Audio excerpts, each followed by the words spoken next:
Hey, what's up, VC? I'm back with another video. This is actually a contest entry for John over at the Vinylizer channel's 800 subscribers contest. That's insane. I know he just did like a 666 subscriber contest not too long ago, and I don't believe I made an entry for that. I may have. I'm not sure. It's been so long since I've made a video. But yeah, I decided to make a video for this because this one's really cool, and I'm catching it right at the tail end of it because it ends in a couple days. So really wanted to get an entry into this contest because it's really cool, the idea behind it. So yeah, a link to his channel will be down below. If you're not subbed to him, definitely go check him out. You won't regret it. He has a great channel, always shows all sorts of cool stuff. And if you're a huge Whitesnake fan, that's his favorite band, so that's really cool because I love Whitesnake. I'm actually going to see them this summer. Super excited. But anyway, on to the contest. What he wanted us to do is show 5 of our favorite guitar solos and 5 of our favorite guitar riffs. And he didn't really specify guitar, so I guess you could have put keyboard solos or drum solos or anything in here, but I just went with guitar because that's mainly what I listen to in a song is the guitar and the lyrics. So yeah, and I know some people, I watched some entries to this, some people had a hard time choosing 5 of each, but for me it was pretty easy because there are specific solos that have always stuck with me ever since I first heard the songs, and just songs I really love that have great solos. So yeah, I'm going to show the riffs first actually, and another little side note, I couldn't narrow it down to 5, so you're getting 6 of each, so hope that doesn't disqualify me or anything. If it does, oh well. But yeah, so we'll go with number 6 for the riffs, and that is, and for all these songs, if you've never heard any of them or haven't heard different ones, there will be a link to all the songs down below. And for the solos, I'll try to find clips of just the solos so you don't have to listen to the whole song, but the riffs are usually at the beginning of the song, so you can just listen to that. But anyway, number 6 for the riffs is Stevie by Pat Travers off his album Making Magic. This is just a great song, kind of a ballad, and I love ballads. I know some people don't, but I actually do. But yeah, this is just a fantastic song, the last song on side A. And if you've never heard this, definitely check it out. It's just one of those songs that's always stuck with me. Then number 5, we have I Don't Believe in Love off of Queensryche's Operation Mindcrime. This is my favorite album of all time. I'm sure I've said it before. I know a bunch of people have said that as well. But yeah, this is really my favorite album of all time. I heard it the first time and I was blown away. Listened to it so many times and it never gets old. But that song, I Don't Believe in Love, the opening riff to that is just, it's really memorable and it's always stuck with me. So yeah, it's number 5. And number 4, we're going to go with Mississippi Queen by Mountain off their album Climbing. I'm sure everybody's heard this song, that opening riff. I'm a huge Leslie West fan. I've said that before. It's actually what's playing in the background. He is a very, in my opinion, underrated guitarist because, people think, they know the song Mississippi Queen, but they don't know a whole lot of the other stuff, and they don't really know who did it. They just know the song. It's because it's one of those songs that was really played on the radio. It was a really catchy song. But some of his other work is just fantastic. He is in my top 5 favorite guitarists of all time. But yeah, Mississippi Queen off that album. And then number 3, I believe. Yeah, 3 is Painkiller off of Judas Priest album Painkiller. I just saw them a few months back live with Saxon, and they were killer live, and this song was the song I was waiting for the whole night, right behind Turbo Lover. But when they played this, it was great. There was a guy behind me that was swinging his hair around, and it was just crazy. Everybody was headbanging, but that opening riff, everybody knows the riff to this song, but it's great. And then number 2, we have Make Up or Break Up off, or just Make or Break, that's what it's called, off the Firm's self-titled album.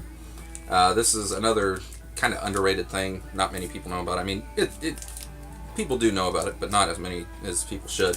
But this is a super group made up of Paul Rodgers from Bad Company, Jimmy Page, of course, from Led Zeppelin, Chris Slade, and Tony Franklin, of course, the fretless bass monster, as I call him.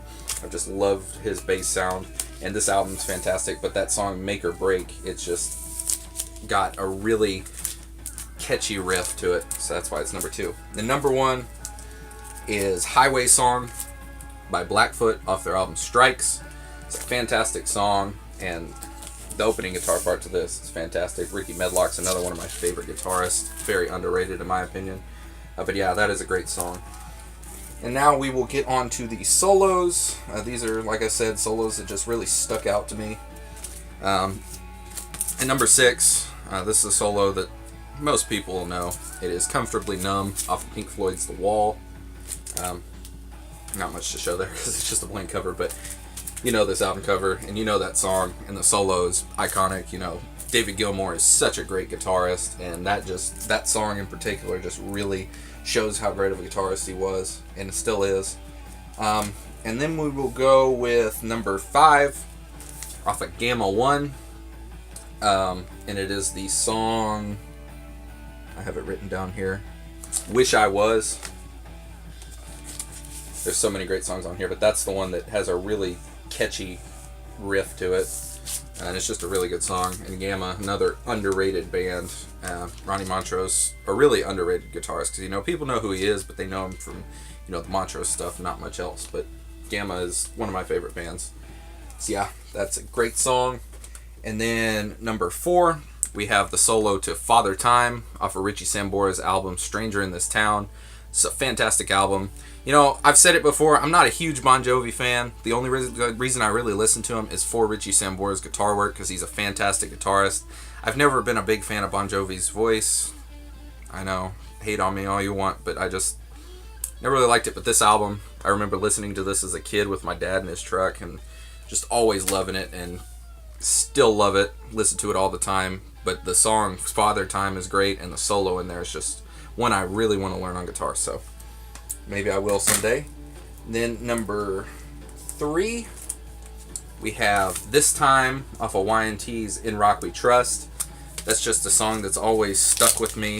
It's one of those ballads that I really love, and the solo to it's just great. Dave Meniketti's another very underrated guitarist. He's a beast on guitar. I've seen him live twice, and I wish they would play This Time, but they don't. They don't have it in the set list for whatever reason. I don't know if it's too hard to play or whatever. He just doesn't want to play it anymore because it's, you know, written about love or whatever. But whatever it is, I'd love to hear it live. There's only a couple videos on YouTube of them ever playing it live, and it's just one of those songs. If I could hear it live once, it'd be great. But if not, you know, I can still listen to the studio version all I want, and it's awesome. And then number 2, from Dokken. Of course, I had to put Dokken in here because they are my favorite band, and this will actually probably surprise some of you, because my favorite solo is on not a really well-known song. You know, most people would pick, you know, In My Dreams, The Hunter, one of their radio songs, but my favorite solo is from the song Till the Living End. It's just the solo I've always loved. George Lynch is another beast on guitar. But yeah, Till the Living End, that is on the B-side. It's the last song on the B-side. Great way to end the album, and the solo is just fantastic. It's another song I wish I could hear live, but I doubt Dokken will ever play it live, and George will never play it live with Lunch Mom. So yeah, but it's a great song, and that is my favorite Dokken solo. And then number 1, I've said this before, my favorite guitarist of all time is Gary Moore, and my favorite song in solo is Empty Rooms, and it's off the album Corridors of Power, and I actually have the single, the 12-inch single of that, and I also have the 7-inch that I wanted to show. But the solo in this song is one of those solos that I'll listen to it and it'll make me all emotional, because it's just, Gary had so much feeling in his guitar playing. You know, some people just play and, you know, people say they don't have feeling, but everybody has in their own way some feeling in their guitar. But his, like, he makes his guitars talk, and it's just insane. And there's actually a live version of this in Stockholm in 1987, I believe. 86 or 87. Yeah, I think it's 87. I'll leave a link to that live version down below. There's the solo. It's like a 4-minute solo. He drags it out for 4 minutes, but it's just fantastic. Not boring at all. You can listen to the whole thing, and it's just, yeah, I wish I could have seen Gary live. Unfortunately, he passed away a few years ago. But yeah, that is my favorite guitar solo of all time, Empty Rooms by Gary Moore, so I wanted to show everything I have of that. So yeah, like I said, definitely go check out John's channel. See if you can get a contest entry in last minute. You've got till June the 4th, I believe, so a couple more days. And yeah, I'll talk to you guys again soon. Take care. Peace out. God bless.